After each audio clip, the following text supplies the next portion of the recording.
essentiel en fait. Pour pouvoir avoir de la légèreté quelque part, il faut que tu ailles chercher le sol. C'est en ayant une relation avec le sol que tu vas pouvoir recevoir la légèreté qui va te faire bouger. D'accord? Donc, quand tu es debout, c'est la même chose. Vertébrale. Donc, tu penses toujours en deux directions. Tu vas toujours penser, tu vois, si je n'ai pas cette relation avec le sol, il va falloir que je pousse le sol. Tu vois? Si je n'ai pas cette relation avec le sol, il va falloir que je pousse le sol. Et ça abîme mes articulations et ça me fatigue parce que j'utilise mon énergie. Par contre, si je vais vraiment chercher le sol, je n'ai pas besoin. Mes hanches deviennent toutes légères. Parce que je suis en relation avec le sol, parce que je suis, du coup, la légèreté, ou ce qu'on appelle la lévité, ou comme, vient te porter. D'accord? Donc, quand tu es comme ça en Uttanasana, tu vas vraiment chercher le sol loin en bas, pour pouvoir sentir cette légèreté et cette liberté de la tête et des bras. Tu viens chercher, oui, le sol. Et du coup, tu peux venir chercher cette légèreté, mais va pas trop vite, va pas directement là.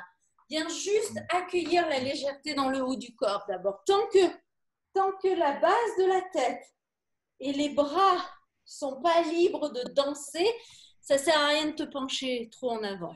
Là, l'idée là, c'est de faire l'expérience des choses. Et pour faire l'expérience d'un mouvement, il faut qu'il passe à l'intérieur, le mouvement.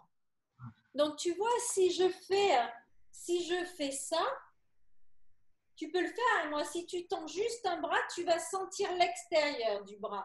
Si je passe par l'intérieur du bras et que je vais à la colonne et que maintenant je tends mon bras, ça passe à l'intérieur du bras. Et là, je sais que j'ai vraiment tendu mon bras. Et c'est ce que tu viens de faire avec les jambes. Tu as le choix, soit tu vois, tu as le choix de rester dans cette dynamique toujours, ou quand tu te penches, ben, tu vas plier les genoux. Hein?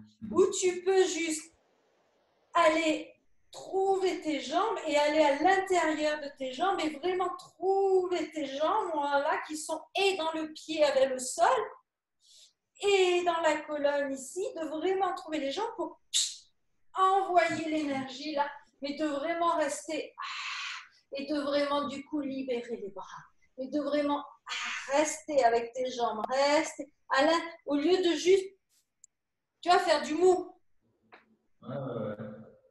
Tu veux trouver cette activation. Viens, mets-toi à quatre pattes. Voilà. Voilà. Tu vas faire la même chose avec tes mains. Donc, tourne tes orteils, tu vas t'y appuyer dessus. Vas-y, tu peux aller t'asseoir un peu sur tes pieds, si tu veux. Voilà. Voilà. Et là, tu vas aller chercher tes mains. D'accord? Donc, tu vas aller chercher, tu vas vraiment appuyer sur les mains, mais sans appuyer sur tes poignets.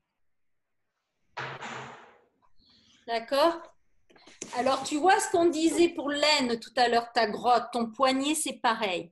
Ton poignet, il est léger. Donc, même si tu poses la main, le poignet, lui, remonte vers la colonne. Voilà. Mais la main, elle se pose vraiment. Plus tu vas faire de l'espace dans ton poignet, plus tu vas pouvoir appuyer à travers ton poignet. Et du coup, il ne te fera jamais mal. Tu vois, tu ne veux pas te laisser aller là où tu crois que tu dois aller. Tu veux toujours revenir à la colonne. Tu veux toujours revenir à la colonne. Tu ne veux pas te laisser aller là. Ce que tu veux, c'est vraiment, tu restes dans ta colonne. Tu restes dans ta colonne. Et quand tu es dans ta colonne, tu restes. Tu vois, tu n'as pas besoin. Tu restes. Tu restes. Donc, ne te laisse pas aller là. Tu restes. Et après, à un moment, tu auras peut-être, à un moment, peut-être, tu auras la place. Mais tu veux faire l'expérience de la posture, là. Tu veux faire l'expérience de la posture dans tous tes muscles.